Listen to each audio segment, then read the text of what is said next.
Becky, I can Thank you. only start to try and imagine the horror. I've got three sons, one not far from Kyle's age, and I just can't imagine what it would be like to lose him in such awful circumstances.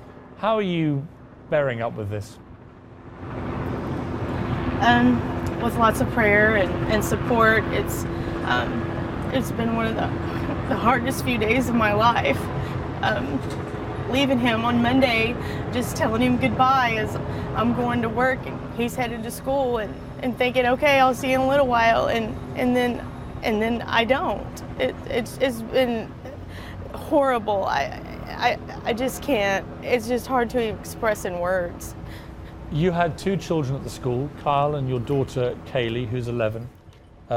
She was okay. Yes, sir. She was hiding in the girls' restroom and she's okay. But when you heard about the tornado striking and realized how powerful it was, where were you and how quickly could you get to the school? Well, I tried to leave my work, and I was probably about 20 minutes away, and the sirens went off at my work, and I was unable to leave. So once the sirens went back off, I was able to leave, and I headed that way. And at this point, I was hearing it was headed towards Moore, but I didn't know quite where. So I ended up at my grandfather's house because it was closest to where I was at, and we got unlooked. And at that time, all they was talking about was Briarwood, that it had hit Briarwood, and nothing was actually even being said about Plaza.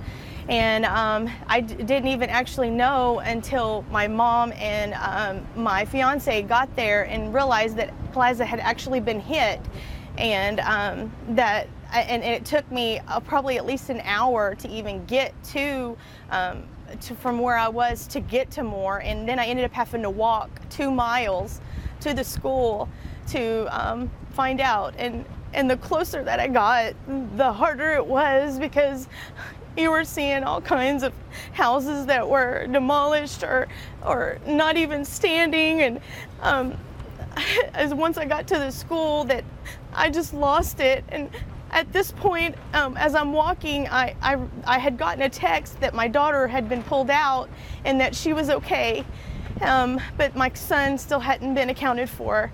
And I honestly didn't realize or find out until the next day, about 8:30 in the morning, that it was confirmed that they had him and that he didn't survive.